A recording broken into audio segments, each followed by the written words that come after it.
Welcome to Roughing It with Ruth, the channel where everything is a bit rough around the edges. So I've already done a video about hiking in the rain, but I thought I'd go a little bit more in depth in this video with some extra bonus tips that can make your life a little bit easier when dealing with the wet. It's been raining a lot in Pretoria just recently, and I have noticed in the nature reserve near my house there are so many trees that have fallen over or large branches have broken off, and it's often quite close to the hiking trail. So please just be aware of your surroundings when you're hiking in the rain. What can happen with trees is that the leaves of the canopy can gather a lot of water and become incredibly heavy, and this bends and can break branches. So if you're walking along a trail that you know, and you suddenly notice that there's a lot more overhanging vegetation than there used to be really careful because it might actually be something that could fall on you. Rain also makes the ground incredibly soft, so trees that don't have very deep root systems can actually just pull out of the ground and the entire tree can fall over. I think that the best strategy to have is to try not to go under overhanging branches or trees if you can help it when it's raining. And especially be careful not to pull on branches or trees, especially trying to use them for balance when you're going up or downhill, because you might end up dislodging something onto your head. Something that I touched on in my first video about hiking in the rain was the options that you have for keeping yourself dry. You can either wear some sort of waterproof clothing, such as a rain jacket, or you can use an umbrella, or you can decide that you're just going to get wet and get dry later. I just want to go a little bit more in depth into each of those options.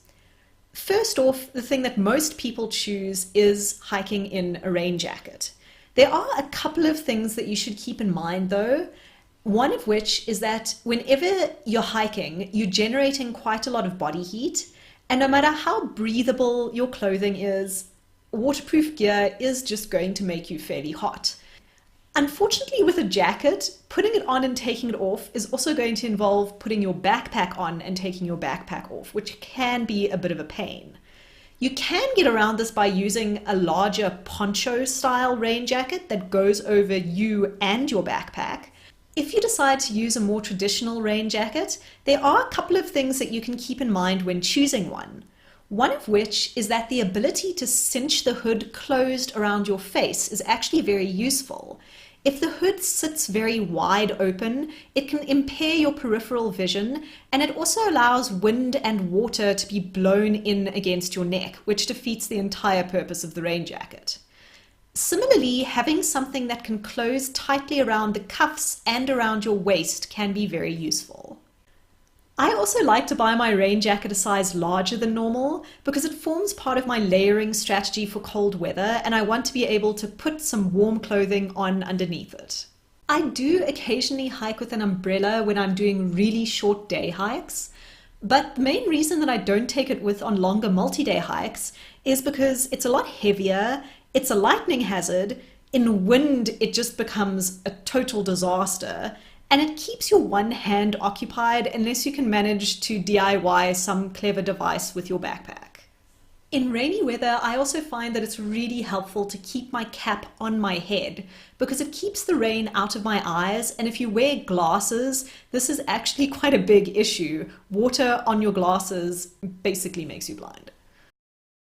Something that I now do with any piece of new gear I get, but it's especially beneficial for gear that you're going to be using when it's wet or when it's cold, is to test out all of it at home when you're warm and dry. It might not seem like such a big deal to be able to cinch down the hood easily or adjust the cuffs, but when your fingers are frozen and you've never done it before, even a simple task can become pretty complex pretty quickly. Another thing to keep in mind is that waterproof gear, especially the lighter weight stuff, can be pretty fragile, and if you damage it, then you're going to destroy its waterproof properties.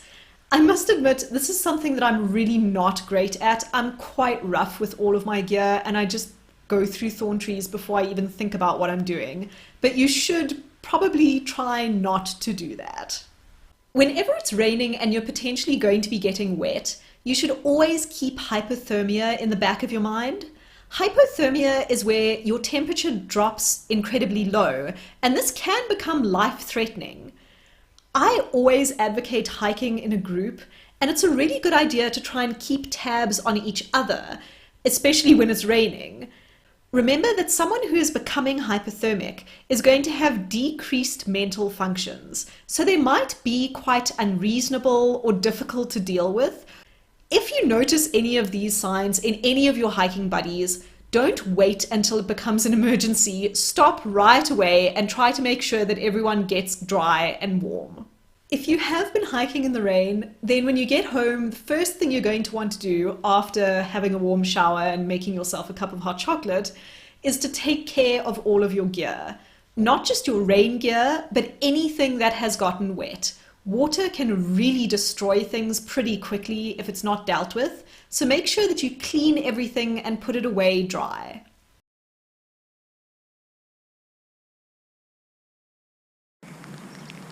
Okay, I have no idea how well the camera's going to pick that up, but there was a little baby Hypothermia running with them. Okay, I can see the baby Hypothermia again. I don't want to scare them too much. They're just beyond these trees. You can see it directly in front of the camera. It's probably a bit far away, but you can see it over there. It's just moving. There, it's running. Oh my goodness, they're so beautiful.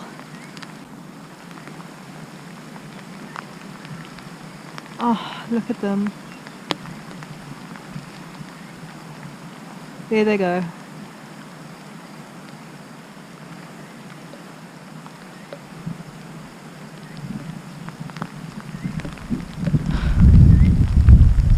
That is just magical.